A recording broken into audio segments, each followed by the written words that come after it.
Does anyone doubt if the Klan were on college campuses terrorizing African-American students, threatening African-American students, that we would see the FBI there, that we would see prosecutors there, that we would see federal funding cut off to universities? Of course we would, and we should.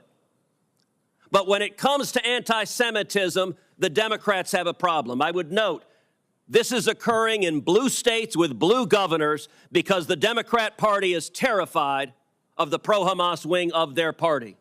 In states like Texas and Florida, we don't allow this. At the University of Texas, when violent protesters threatened Jewish students, police officers arrived and arrested them. That's what happened when you enforce the law. Every Republican member of this committee asked the chairman to hold a hearing on anti-Semitism in February. And yet we don't get a hearing on anti-Semitism. We get a hearing generically on hate because this administration, and this is the kind of anger and hate that is encouraged. You're now seeing the hate manifesting right here. Okay, before we get into the full video, I just want to say that this clip has been making rounds all over the internet for a reason. What you just saw was Senator Ted Cruz at a Senate hearing. And honestly, whether you like the man or not, what he said needed to be said. Because we are talking about Jewish students on American college campuses being told to go back to the gas chambers, being spat on, being threatened with rape and murder. And the response from university leadership and the federal government has been almost total silence. That is not a political opinion. That is a moral failure. I know Ted Cruz is a polarizing figure, but sometimes the messenger matters less than the message.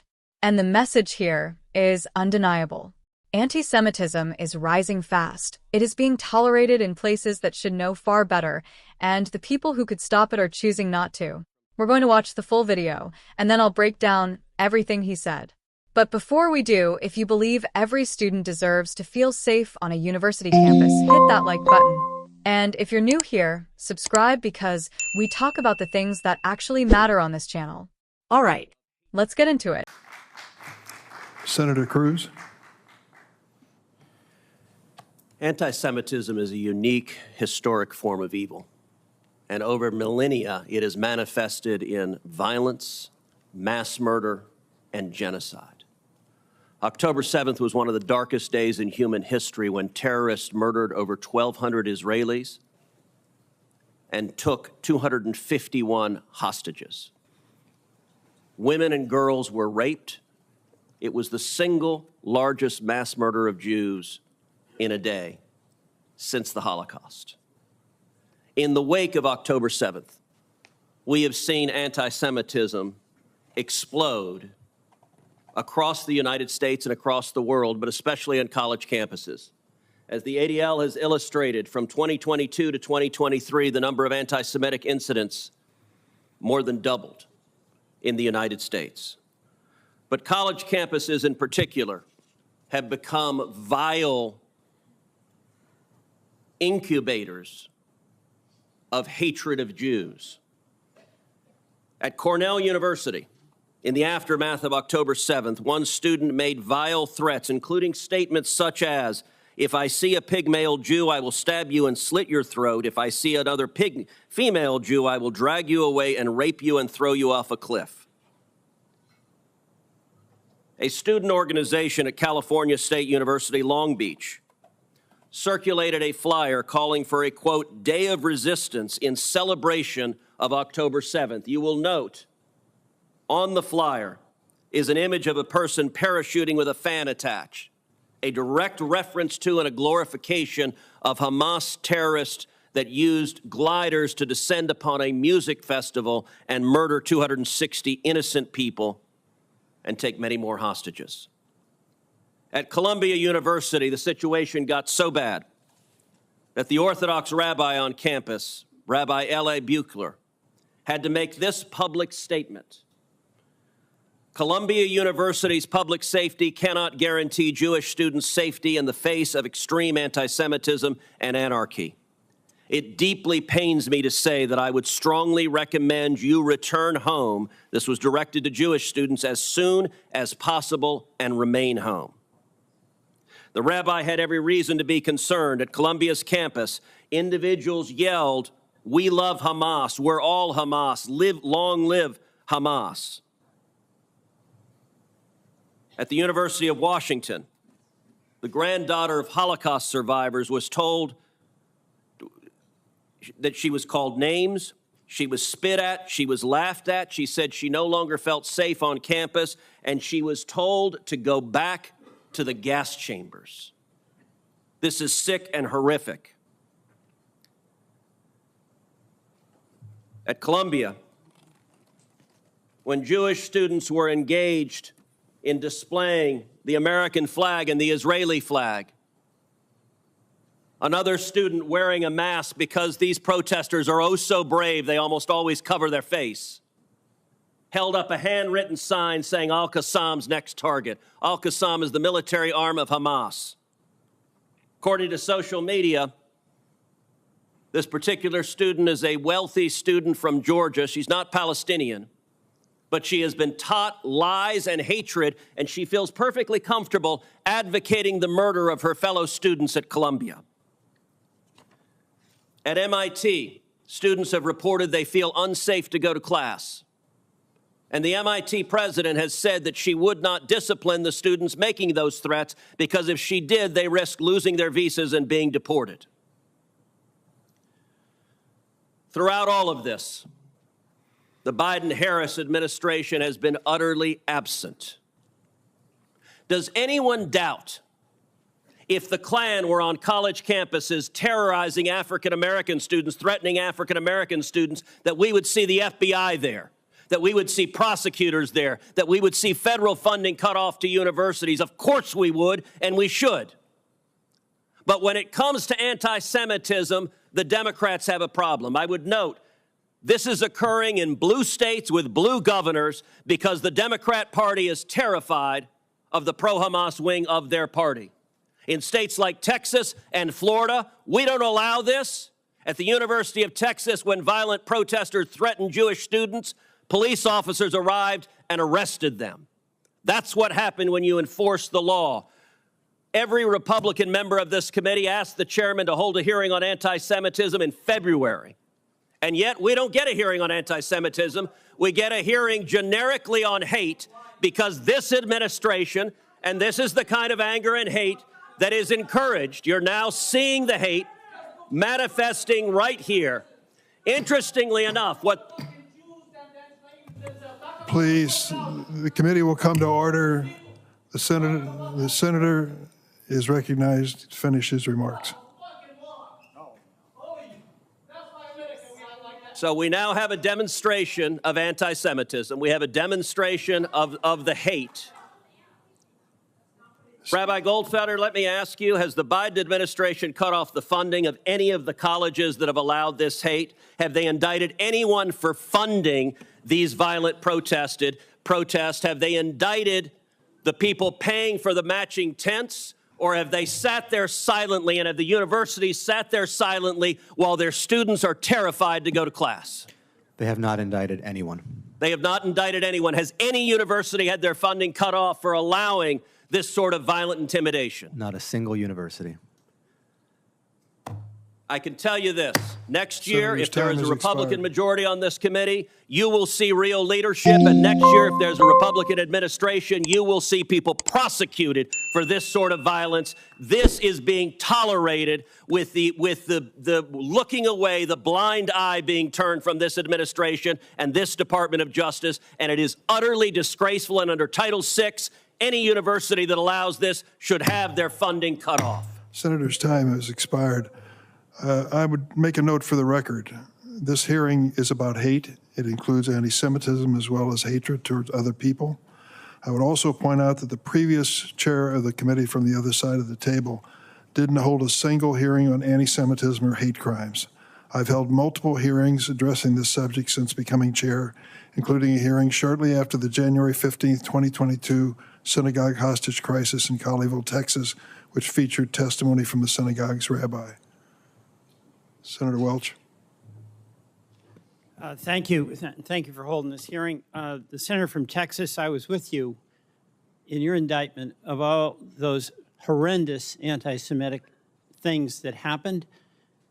You lost me when it seemed like you veered into a blame game. I think every single one of us here is horrified about hatred and violence towards a person because of what they believe or who they are. Now, in Vermont, we're pretty proud of being a tolerant state, but we have suffered significantly with anti-Semitic activity. It's horrifying. One of the things that's really terrifying to me is that when folks want to go to their synagogue, they have to have police security. You know, when I grew up going to Holy Name Grammar School, we didn't know what that was. We just went to church.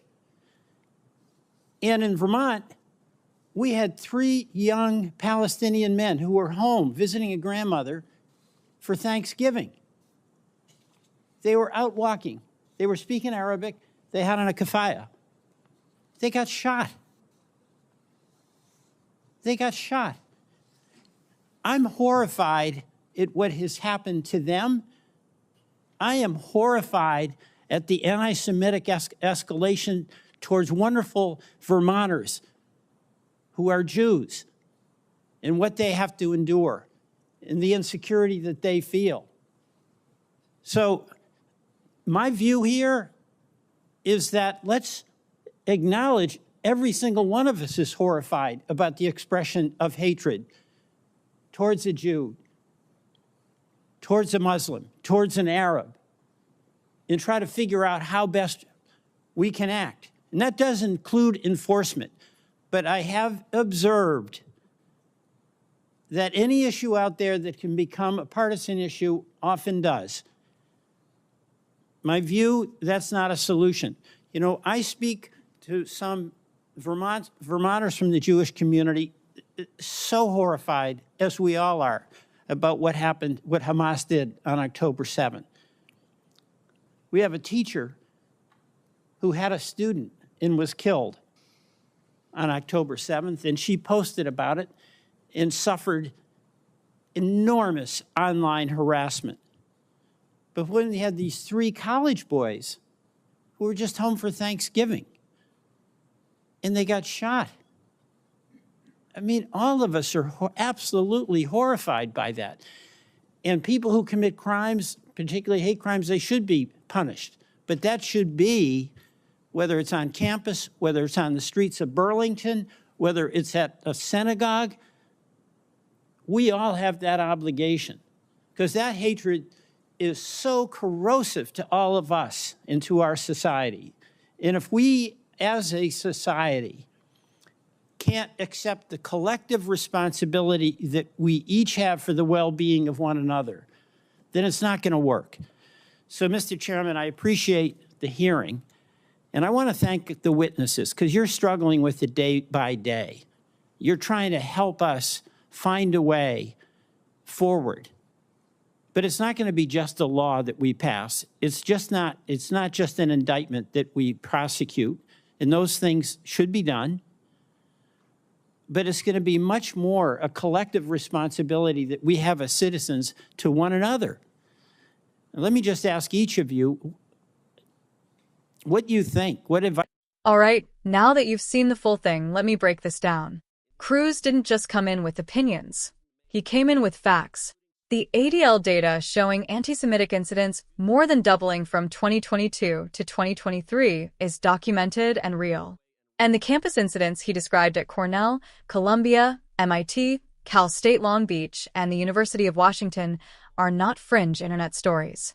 These are students at major American universities being told, in person and on campus, that they should be stabbed, raped, and sent back to gas chambers. On American campuses. In 2024, when the Orthodox rabbi at Columbia, a man whose entire job is to protect his Jewish community on that campus, stands up and says he cannot guarantee their safety and tells them to go home, that should be a 5-alarm crisis for everyone in power. And yet the response from university leadership and the White House was basically nothing. Cruz made a comparison that is worth sitting with.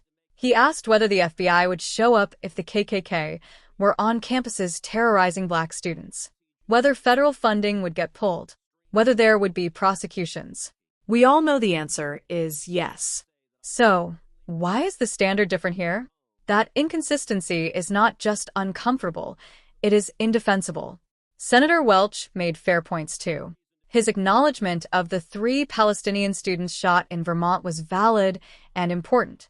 Hatred in all its forms is dangerous, but here is where I part ways with the both sides framing. Acknowledging all hatred and acting on a specific escalating crisis are not mutually exclusive. You can do both. And right now, the action on campus anti-Semitism simply has not been there. The MIT example really stuck with me. Their president openly said she would not discipline students making threats because she did not want them deported. That is a university president telling you in plain English that the consequences for threatening Jewish students are zero. That should bother everyone regardless of where you stand politically.